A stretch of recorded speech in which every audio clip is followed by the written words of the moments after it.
Greetings, everybody.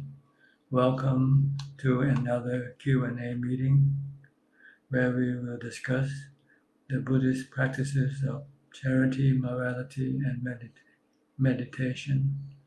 If everybody is welcome to join. When you submit your question, please submit one at a time. Be brief and precise. And please let me know how the audio and video is doing. I will start reading your comments and your question. Tony Yip, Satu Satu. Nong Lin, Satu Satu. Tan Kibok. Reading Ajahn, may you be well and happy. Sound and visual is clear. Thank you. Kenneth Hunt, good morning, Tan Ajahn. You are clear. Thank you.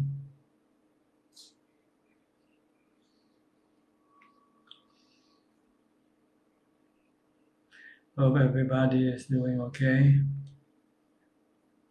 Practice mindfulness all the time. This is your key to success in meditation and enlightenment. If you have mindfulness, you will be able to control of your thoughts, your mind. You'll be able to see things clearly as they are. Without mindfulness, your mind will be cloudy with delusion, with agitation and restlessness, and you won't find any peace and happiness, and cannot see clearly that the true happiness is the happiness from your calm mind, peaceful mind, calm mind. It's the best form of happiness. Once you have reached this happiness, you wouldn't want to have any other type of happiness. So please practice mindfulness as much as possible. You can do it in your daily life, from the morning, from the time you get up to the time you go to sleep. Take control of your thoughts. Don't let your thoughts run automatically. Take control of them. Stop them. Let them think when you think it's necessary to think. When it is not, you should stop it. Then your mind will be light and easy and feeling better. Not so moody, not so emotional.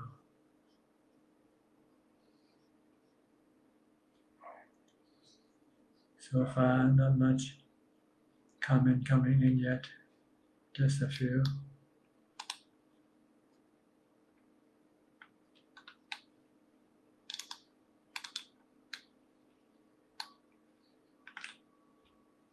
Well, we can practice mindfulness now.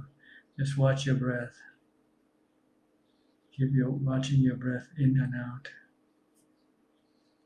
Okay, here we got some question now. First one from Fabricio Pichi from Brazil. Tan Ajahn, the more we practice, we have less desire, less ambition, less dreams, and this is very good for the practice. But as lay people, we are expected to seek all those things, especially at work. How to deal with these dualities? Well, what you are expected to achieve are illusions. See, they're not real. They don't bring you complete and lasting happiness. So it's better not to go after things that people in the world are going after. You should go after enlightenment. You should go after peace of mind, which is the real happiness, lasting happiness. So you should have more ambition and desire to practice more, not the ambition to work harder to get more money. Money is an illusion. They don't last. They come and go. You cannot take it with you after you die. So don't be deluded. Don't be deceived by your delusion. Seek the words of the Buddha, the wise men. They all look for peace and happiness of mind. This is the real happiness. You can take it with you after the body passes away.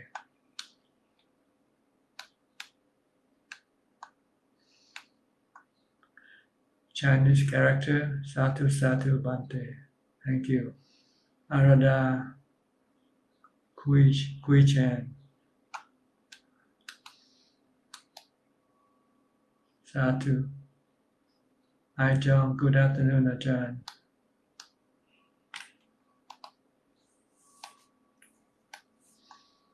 Sun Hoi Cha, Satu Satu.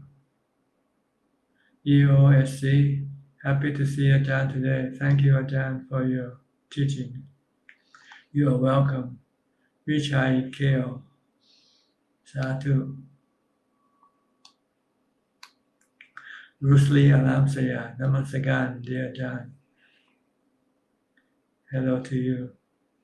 Joanne Lim Chui In, good afternoon Ajahn. May you always stay healthy. Thank you. Kalai Lai, Namo Amituto Tufo. Namo.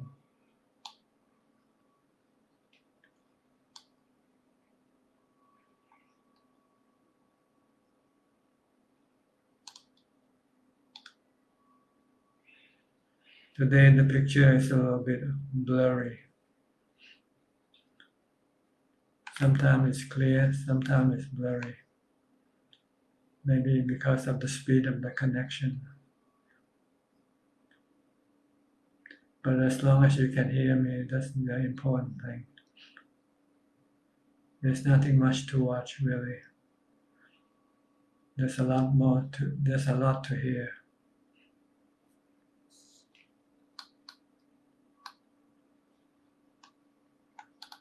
Question number 2 from Fabricio Pichi. It's very hard to deal with our desires, aversion, sloth, restlessness, and doubt. So can you please talk a little bit about the 5 hindrances? Thank you very much for your incredible guidance. Your hindrances arises from your lack of mindfulness, really. That's the key to deal with your hindrances. If you have mindfulness, your mind will be calm, peaceful, and happy, and those hindrances will not arise. But when your mind is not mindful, your hindrances will come up, and it will be very hard to deal with them at the end side, not the beginning side. You should deal with your hindrances at the beginning side, at the start. Stop it from rising by mindfulness. Just keep developing mindfulness. Don't think. As soon as you start to think, you can become doubtful. You can have sensual desire. You can get angry. This is all the result from your lack of mindfulness. If you have mindfulness, you can control your desire, control your doubt, control everything. You will have no doubt once you have mindfulness. Because you know, this is the teaching of the Buddha. Having mindfulness is the supreme important act that we all have to do to develop. Once we could develop mindfulness, then we understand. We can see that the teaching of the Buddha is true. So there must be a Buddha who teaches this teaching. So this is the way to deal with your 5 hindrances, by continuing mindfulness. If you have mindfulness, then your hindrances cannot arise.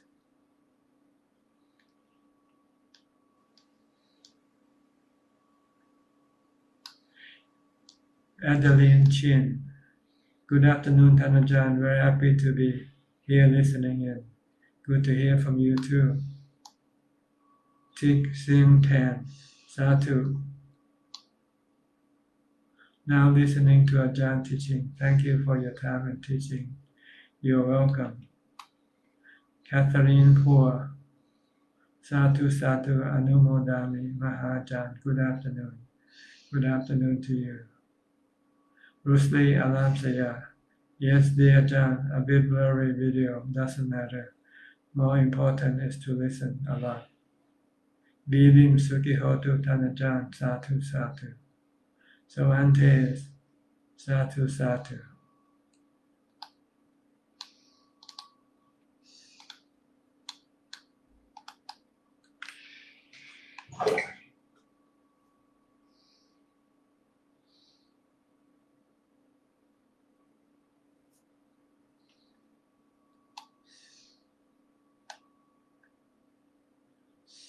Gautama Vai Satu Satu.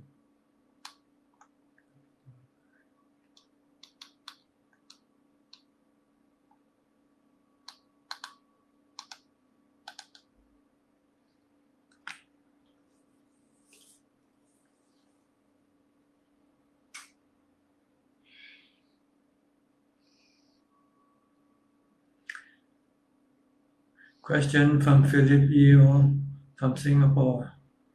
When we offer dana, shall we have sympathetic joy or remain equanimity? You don't have to act when you offer dana.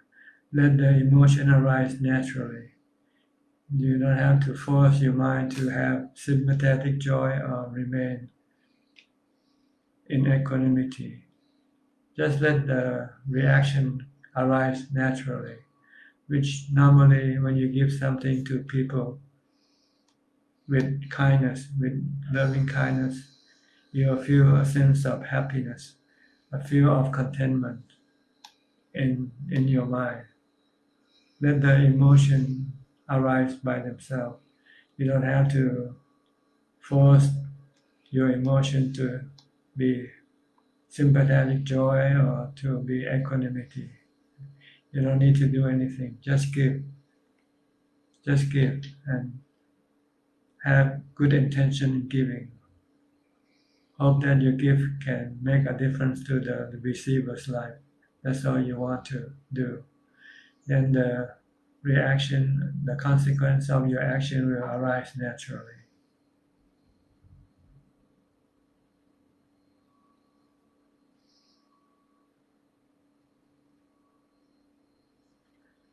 Every time you give dana, you are adding good karma into your stock, into your mind. And it will make your mind a happier mind, a more contented mind.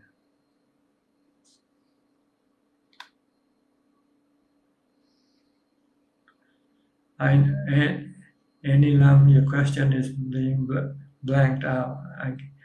So I don't think I want to read it because maybe Facebook saying this is not the subject to be discussed here.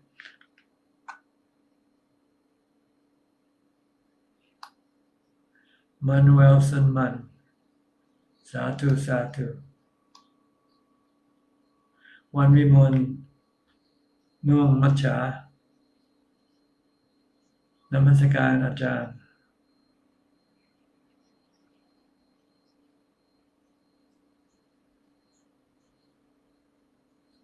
My nephew, age 8, was killed in drowning 3 days ago. I want to know if his spirit will go to a good state. That depends on his good or bad karma that he had accumulated. If he had accumulated more good karma than bad, then his spirit will go to a good state. If his bad karma is more than his good karma, then he will go to a bad state. If his bad and good karma are equal, then he will return as human being. Tan Siu Hong, Satu Satu. James Song, Satu Satu. Ayi, Namaskaran Tanajan.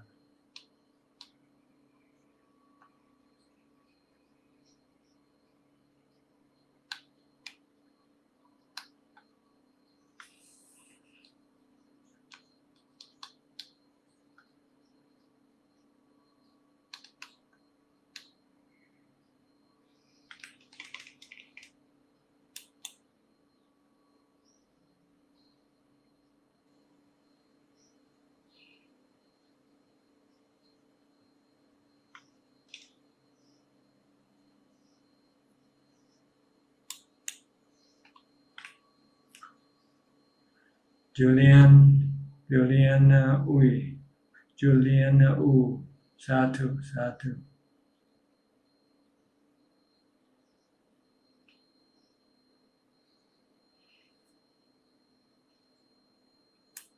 So we have about 40 people watching right now and 30 comments and questions.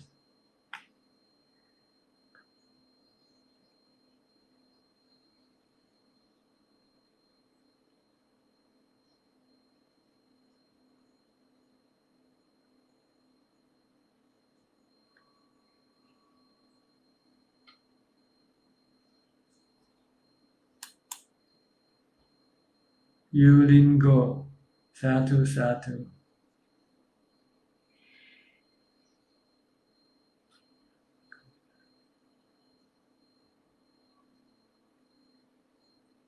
Wan Vimon, Nuang Macha, Satu, Satu.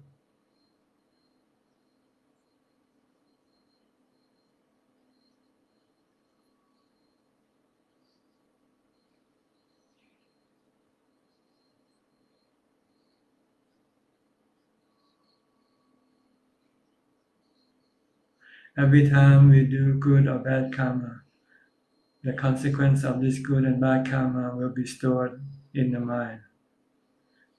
Good karma gives you good feelings, and bad karma gives you bad feelings, and also containing all the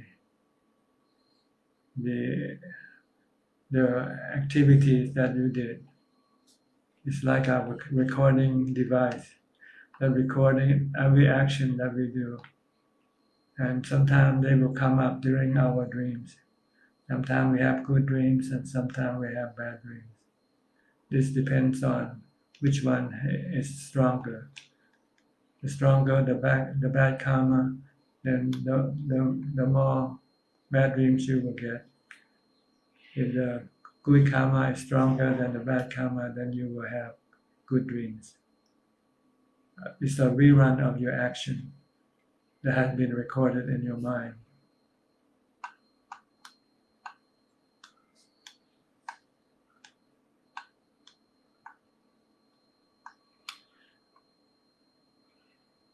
I.e. Tanajan continuing from my question via Facebook during a Zoom meeting last Tuesday, 6 December. I asked if we had anything to give. Who should be given, our parents or enlightened monks? Tanajan answered that it depends on who needs it more. In this case, is the kusala karma vipaka that we get the same. Yes, when you give, the result of your giving is the same regardless of the receiver. The result here means the feeling that arises from giving, which is good feeling, happiness and contentment and joy. But what you can get from the receiver, that's different. Because the different receiver will have something different to give you back in return. If you give it to an enlightened monk, he will give you enlightened Dhamma. If you give it to a dog, the dog will bark at you or watch the house for you. This is different as to what the receiver of your dana will give you. But what you will get from the feeling inside your mind is you will get good feeling regardless of who you give to. And the less condition you attach to your giving, the more joy you will get. So if you give and you expect something in return, then you will not be as happy as if you give without expecting anything in return from the receiver.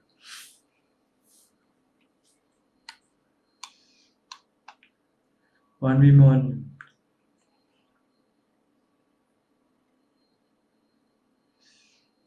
According to the Northeast Thailand tradition, when people die, we will then make merit so that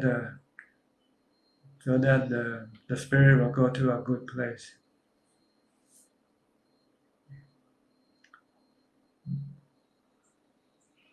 But in truth, The spirit go to a good or bad place according to the good or bad karma the person performed before he died. Panya Bhikkhu, Namasagara. One Vimon Satu, Satu. I.e., question number 2. If the blessing from the monk are actually worthless for those who are blessed, and maybe just psychologically we feel blessed. So when a monk gives a blessing, what should we say in our mind? Just say thank you.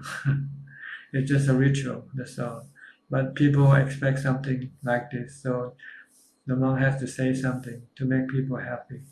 But actually, they should be happy from just giving, without having any conditions like getting blessing from monks.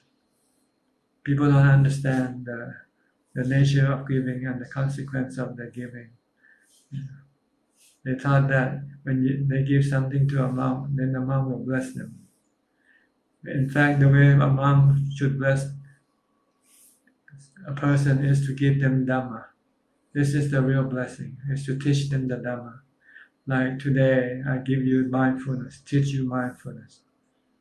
This is the blessing from a monk can give you. Practice mindfulness, and one day you will be free from suffering. You will be free from the rounds of existence.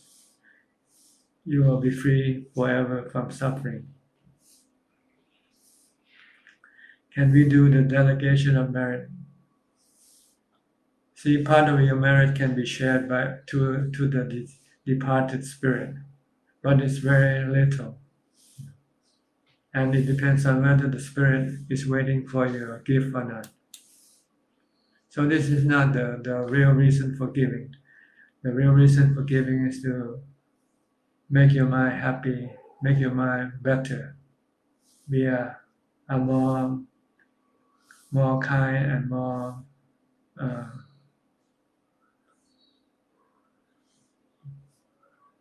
kind and more compassionate. Because blessings are usually given after we do good merit to the monk.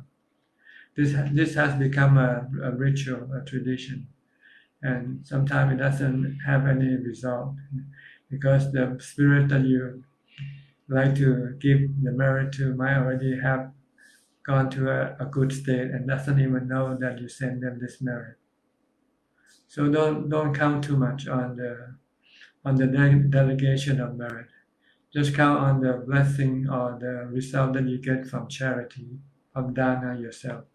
This is more important. Pransa JW, Namaskaran Prajan. Enilam, hi Prajan, the chanting of Itipiso was very powerful. Sadhu, sadhu. It's a form of developing mindfulness. It's a way of stopping your mind from generating agitation and restlessness. Sion Ham, Sadhu. Congrat NPU. Ajahn, please give me the guideline how to contemplate bones in our body. Just look at the whole skeleton if you can, from top to bottom, from the skull down to your feet. And every time you see somebody, see the skeleton hidden behind the skin and flesh, so that you will not be deceived by the appearance, the outward experience of the body. Then you know that the body is not really attractive at all. Once you can see the skeleton behind the skin and flesh of everybody.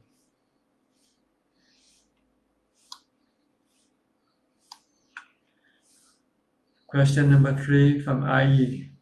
Why do we begin to notice when we are angry or when defilement arises? Is it because we are trying to focus on the object? So when a thought or emotion arises, we know it, or so it is because our mind is running away from the object. Is this normal? I'm not sure what you're talking about. Why do we begin to notice when we are angry? If you notice, it means you have mindfulness.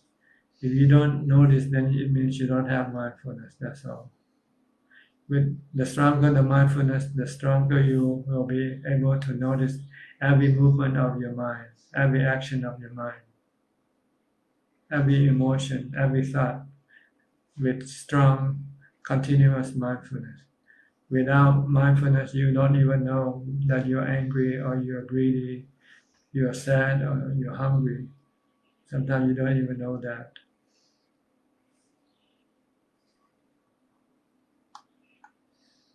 Lim Sui Kun, Satu Satu, Nabiti Namaskaran Ajahn, Bruce Lee Alam Sia. Thank you, dear Ajahn. Dhamma dana is the best dana that the world could enjoy. Yes, the best gift is the gift of Dhamma, because Dhamma is the medicine to get rid of all our mental illness, which is dukkha or suffering, depression, stress, restlessness and worry, and anxiety, and fear. This can be gotten rid of completely by the Dhamma teaching of the Buddha. Question number 4 from Ayi. When someone is about to die, if we chant or whisper something good about the good thing that the person often does, can that person's good thought arise and make that person's mind calm? No, you should leave that person alone. Don't disturb his concentration. Maybe he's trying to concentrate to bring his good thought to come out, and you might be disturbing him.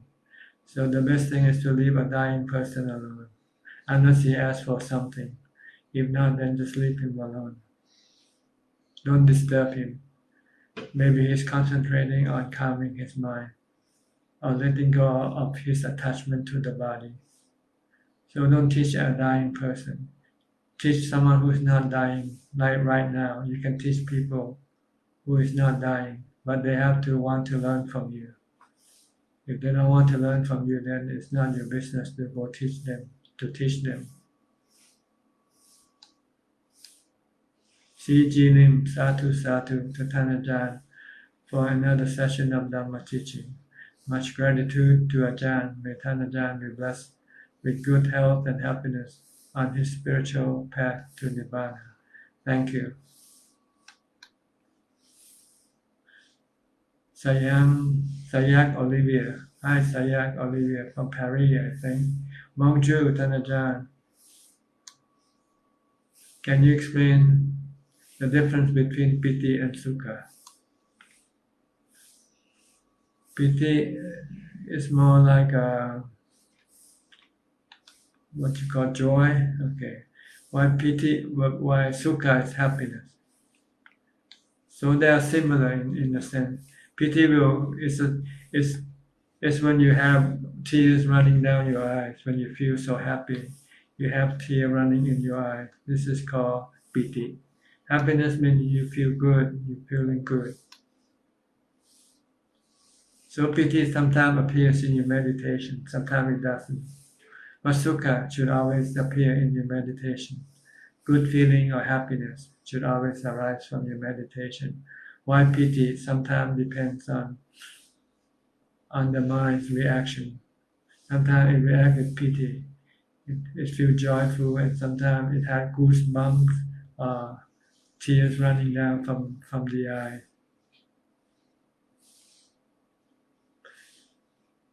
Because I always finish my meditation very joyful now, but I cannot figure out if it is piti or sukha. What are the clues that can show me the difference? You don't really need to know the difference, really. Just know that they appear. It's good enough. Don't waste your time on trying to figure out which one is which. It's not important. They're both good. Pity for me would sometimes happen, and sometimes it doesn't happen. But sukha should always happen every time that you meditate. Pity is something when you feel really, really impressed, really feel touched, then you get pity. But sukha is something normal. You feel happy normally.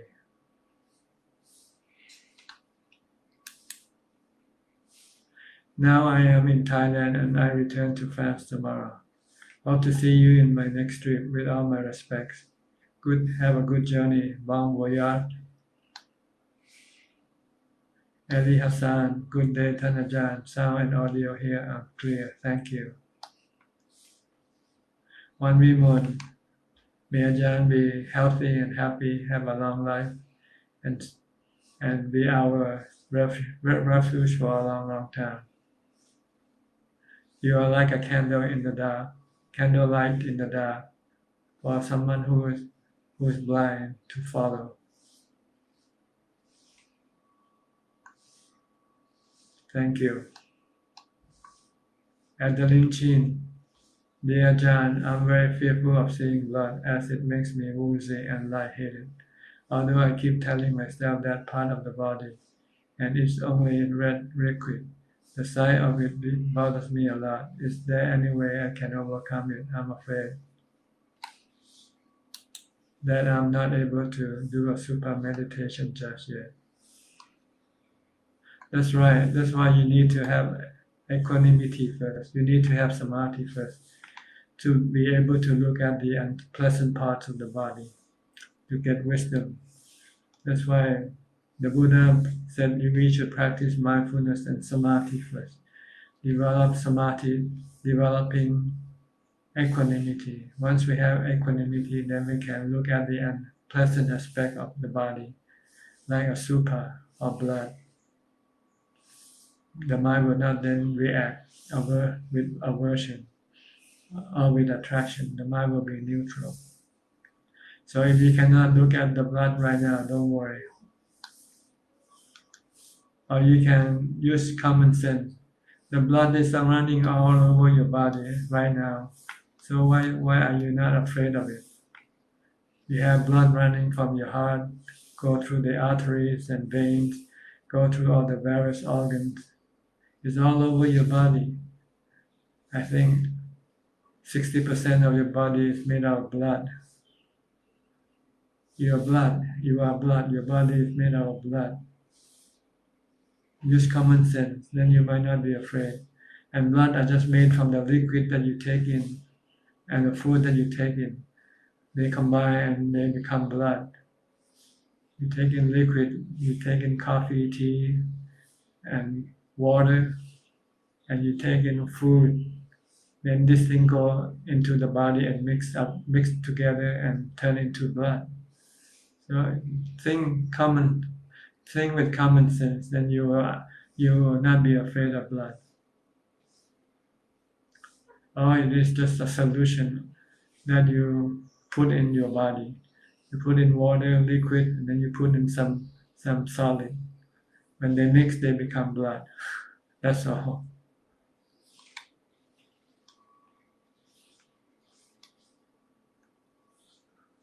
Patsy Chung, Sadhu Sadhu. Syrian Hong. When we see the monk or temple that raise fund and there is no transparency, should we question them or just disregard? Yes, just disregard. Only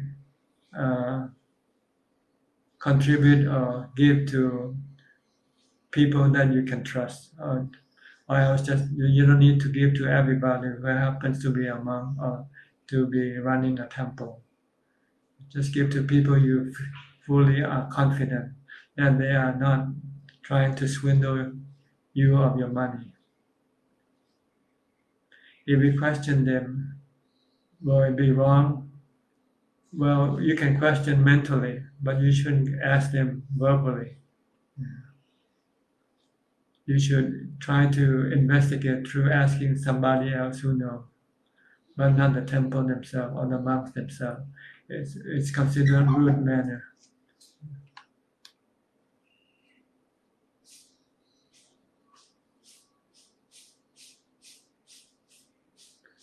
I recall in one of your talks, you told us to let go and just don't follow that. Yeah, just if you're not confident, then just forget it. Give it to somebody else you feel confident.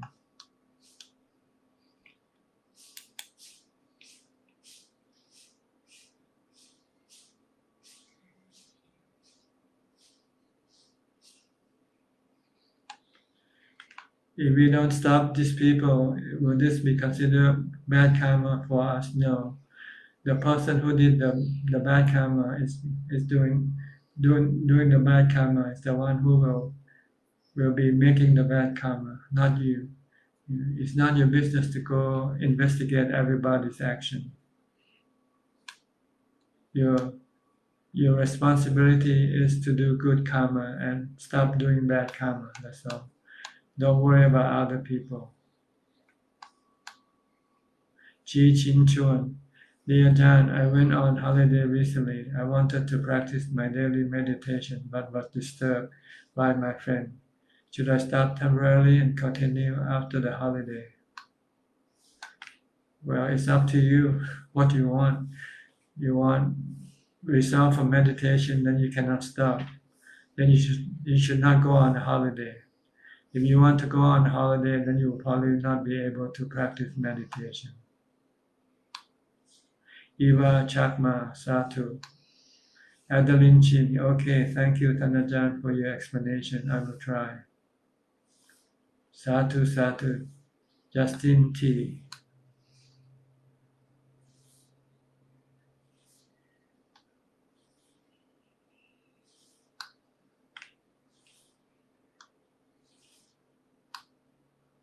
Tony Yip. Hi, Tanajan. Good afternoon. I have two questions. First question, when I'm ready, offer the fruits to Sangha. Can I ask question to confirm it in good condition? I'm not sure who you want to ask. If you want to know good or bad condition of the fruit, you should ask the vendor when you buy it from them, not from the Sangha.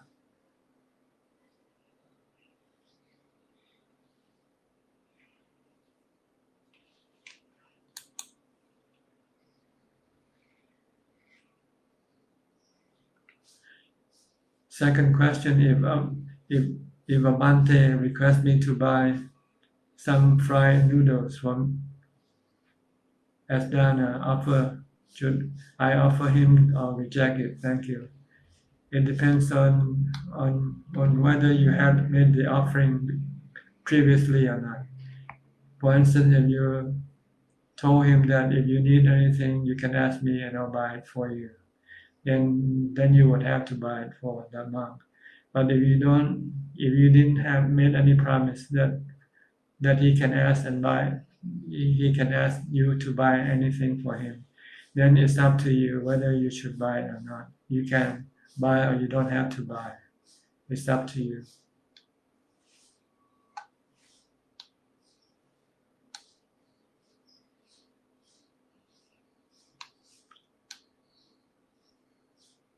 Katie Buren, Ella Kuchel. I don't know what that means. Thank you anyway. Sirion Hong. May Ajahn be healthy and strong. I am very happy that technology helped to connect, so we have chance to learn from you, even we are so far away. I have used what I have learned from you to adapt in my daily life. Okay, good to hear that.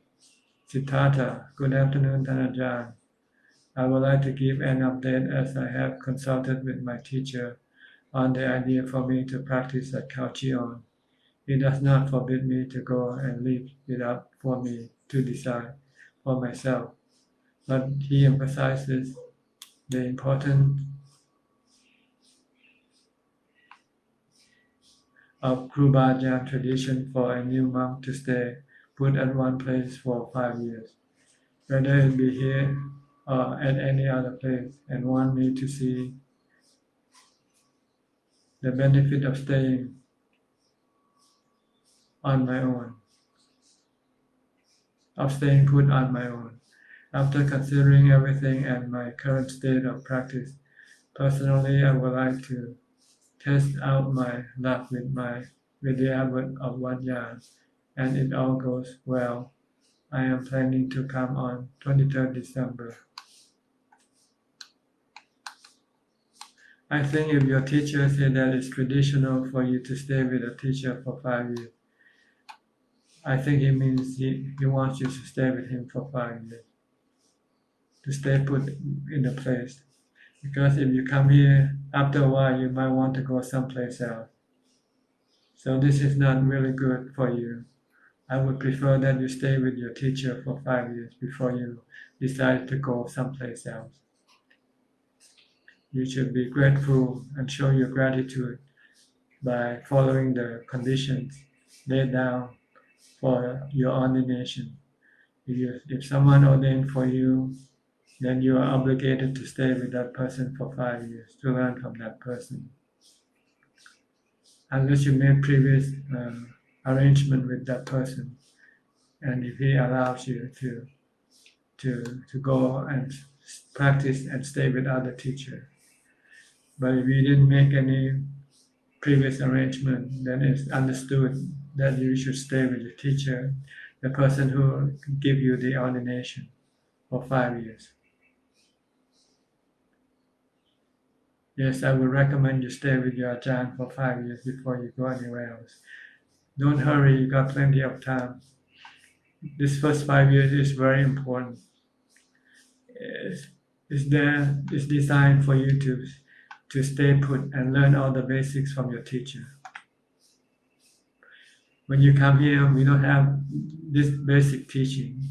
Here we consider you to be in an advanced mode, and you have to know all the basic by already. But if you just want to come here and visit for a couple of weeks, that's fine. But I think you should go back and stay with your teacher for 5 years. I.e. question number 5. A Sotapanna will be reborn a maximum of 7 times.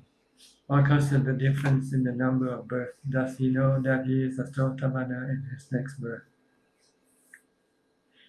Once you're a Sotapanna, you know you're a Sotapanna.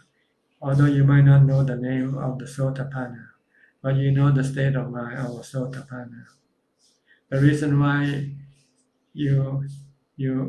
there are different number of times that one still reborn is the amount of time you can practice. Once you become a Sotapanna and somehow you have no time to practice, then you might have to return in your next life. But if you continue on practicing, you will probably not become fully enlightened within this lifetime. So it's just a matter of whether you have the opportunity or the time to continue with your practice or not. If you have, then the number of return will be less of 0. If you don't have the time or the opportunity to practice, then you may have to return, but with just a maximum of 7 times.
Question number 6 from IE. Before Sotapanna die, can he choose the realm that he wants to the next birth? No, it's already been prescribed. It's already been written. The Sotapanna will not be reborn in the lower realm of existence, like being an animal or go to hell. But he either will be born as a deva or as a human being.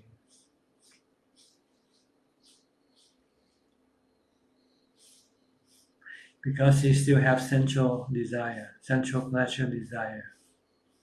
So he has to be born in the sensual realm of existence.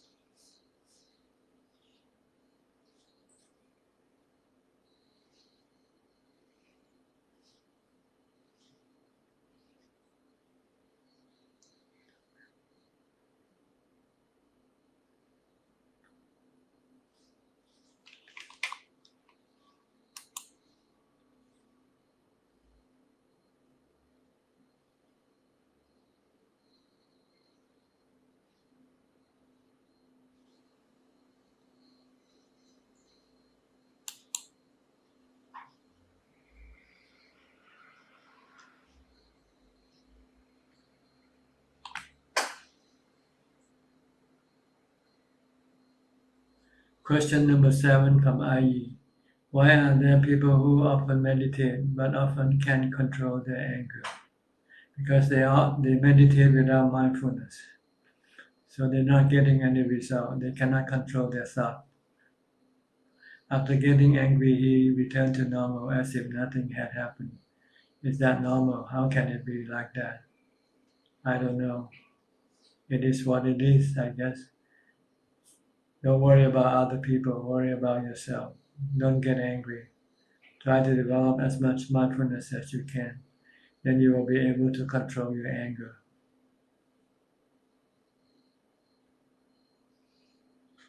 Don't waste your time watching other people.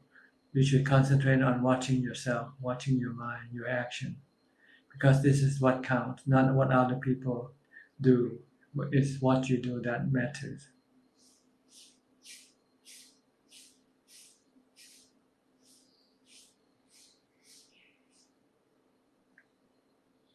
Keep asking yourself, keep watching yourself whether you are being mindful or not. This is the most important thing that you should be watching, not what other people is doing or reacting. It's not your business. Your business is to watch yourself whether you are being mindful or not.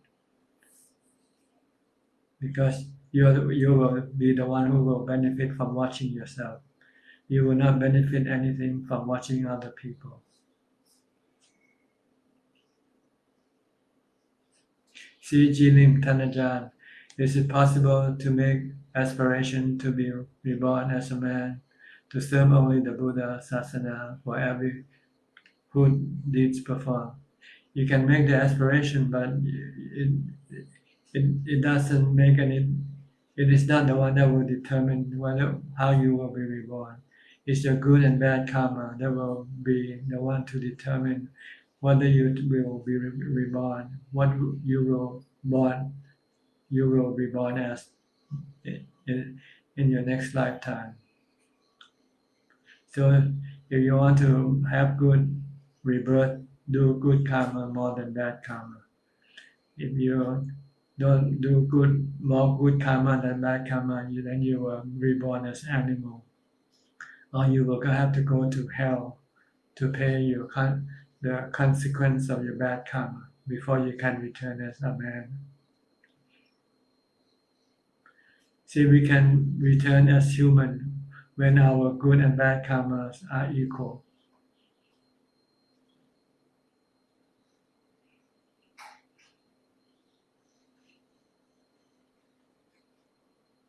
I.e., thank you, Tanja, for your teaching. You're welcome.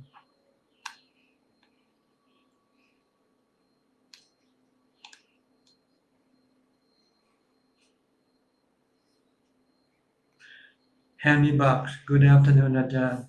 Can Ajahn deliberate on perception and mind formation? Thank you, Ajahn. Perception is sanya. Mind formation is sankhara, or thinking. Sankhara is mind formation of thinking. When you think, you create all sorts of images. Perception is being able to perceive what you see, what you hear, to know what they are. To know what things are is called perception. When you see a person, you know that person is a man or a woman. This is the function of perception or sanya. And when you think about how to deal with that person, this is mental formation or sankhara. When you hear me, when you hear my voice, sanya will tell you that this is my voice. This is Ajahn Suchart's voice. Then you will then think, what should I do to this voice? Should I return should I say thank you, or should I say how are you? This is mental formation or sankhara. If I skip some of your questions, I'm sorry. Sometimes I just get lost with the messages keep running back and forth, up and down.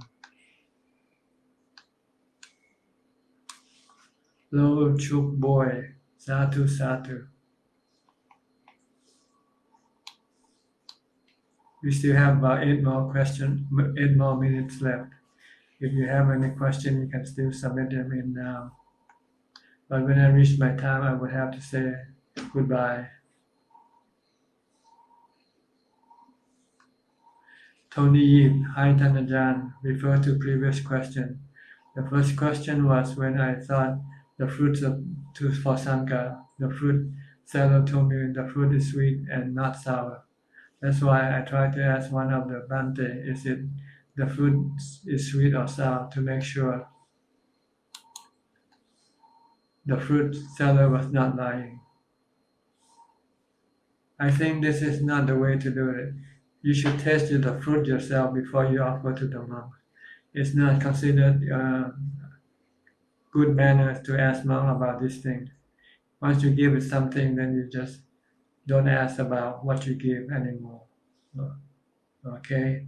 If you want to know the thing that you give good or not, you have to use it yourself first. Buy a separate batch and taste the fruit yourself.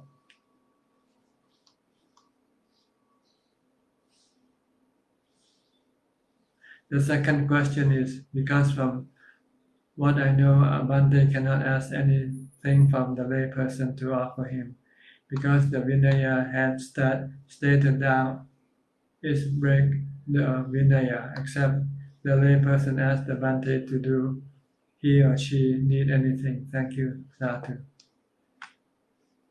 Yes, that's right. You can, if a monk should not ask you if you haven't yet made any promises of doing things for that monk. He can only ask from people who offer or who made the promise to offer. Then the monk can then ask that person. But otherwise, he can only ask from his relatives. Rusli Alamsia, question 1 from Indonesia. Due to the existing sensual desire, is it possible for a stream enterer may desire make happen to take rebirth a certain heaven like to Siddhartha or desire to live as human at conducive environment for practice in Thai, for example? Thank you very much.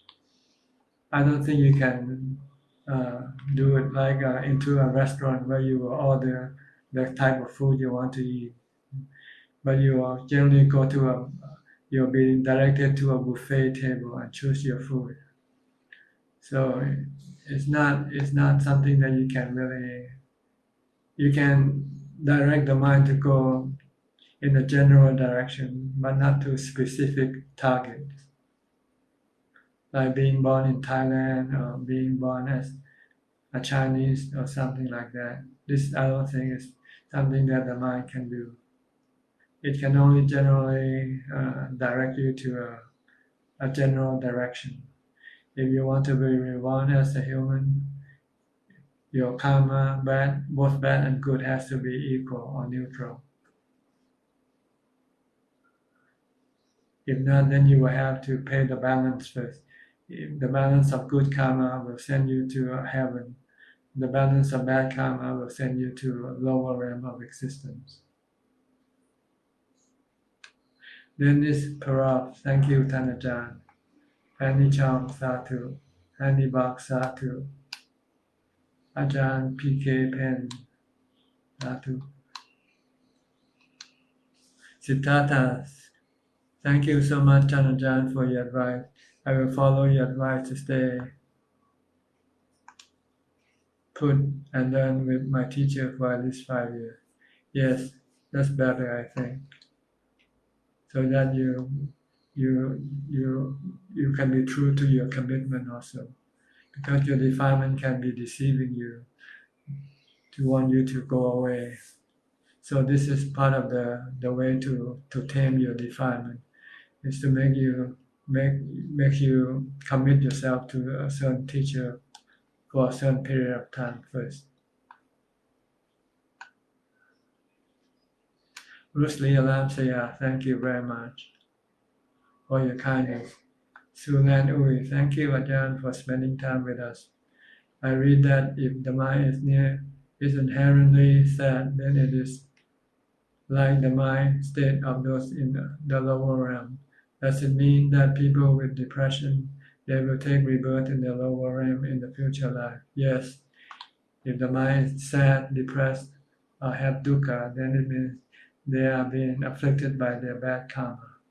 So they will have to go take birth in the lower realm of existence. Enilam Satu Satu.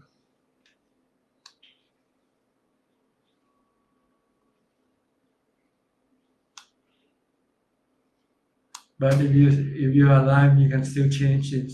Try to make good karma by practicing mindfulness. The more mindfulness you practice, the less depressed your mind will become, and eventually you can overcome your depression entirely. Then your mind become happy mind, and then you will be reborn in a higher realm of existence.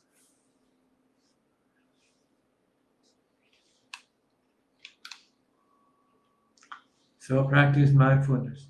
Mindfulness is the most important thing for the mind. With mindfulness, the mind will be uplifted to a higher realm of existence. With less mindfulness, the mind will be dragged down to a lower realm of existence. So keep practicing mindfulness all the time, from the time you get up to the time you go to sleep.